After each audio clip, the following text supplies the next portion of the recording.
Hello, welcome to Oxford Heirloom.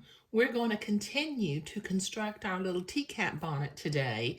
So the materials that I'm going to be using today is I've got my top side piece of the bonnet, my back piece of the bonnet. I've got my entredeaux that's ecru, my insertion lace, and I've got my edging lace. Okay, now when I construct this bonnet, let me just show you on one of the back pieces. What I'm going to want to do is I'm going to want to have a row of insertion, or a row of entredeaux, pardon me, a row of insertion, another row of entredeaux, see if I can line that up, and then I want to put my edging along the outside edge of the garment. Now when I approximately measure the widths of all of this lace, I have figured out how much I need to trim away from the bonnet so that it is roughly the sizes from my guide from my book by Sarah Howard Stone. Now this is a guide, it doesn't have to be exact, but I do try my best to, stay close to that. So what I'm going to do, using my ruler in one of my pattern pieces, I have determined that I need to cut my fabric 5/8 of an inch away from the outside pin tuck. So with my friction erasable pen, I'm going to make a mark at 5/8 of an inch on the outside of each of my pin tucks on both my bonnet back and my bonnet top and sides. And then I'll draw a line on those marks, and I will be cutting the fabric in a little bit with my fabric cutting scissors. So I've drawn a line 5/8 of an inch away from that outside pin tuck. I need to repeat this step on the other side of this bonnet piece and also on both sides of my top side. So that'll take me a minute. Okay, so I have trimmed my top side and my back piece to where there's only 5/8 of an inch of batiste extending to the outside edge of my outside pin tucks. Okay, now I need to use this one more time before I'm going to set it aside to do something else for a minute. I need to create a strip of insertion for both sides of the top side and the back piece. So I'm going to use my insertion lace, and I'm going to measure from the top of the bonnet to the end of the back side piece. And then I'm going to fold, I've kind of given myself about 1 inch of extra lace. Then I'm going to fold that in half. So I will have another length for the other side. And then I can clip my lace. This lace is probably, well, since this is 12 inches and this is about 6 inches, it's about 38 inches of lace. So I'm going to set that aside for just a minute because I need to cut, I'll need a piece of entredeaux for both sides of my insertion lace. So I'm going to, using my top side and back piece again, I'm going to cut 2 lengths, a little bit more, just give yourself a little bit of extra room.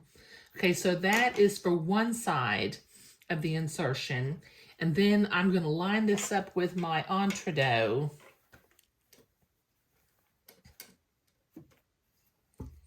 And cut another piece the same size as the first piece of entredeaux.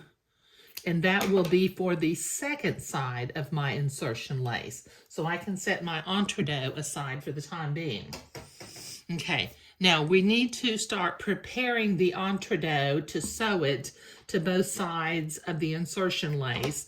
So once again, using my embroidery scissors, I'm simply going to trim the batiste away next to the entredeaux ladder on one side of the entredeaux, just only on one side. So that'll take me a minute to do these 2 pieces.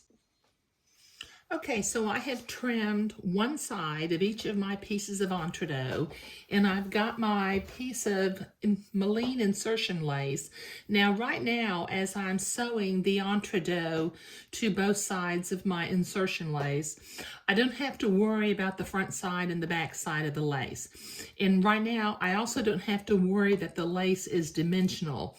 When we begin to attach this prepared lace to the bonnet, top and side and back piece, we'll have to pay close attention to the front and the back of the lace in which direction these little leaves are pointing. Can you see those little, there's like some little leaves on either side of the lace. So we'll have to take, pay close attention to what we're doing.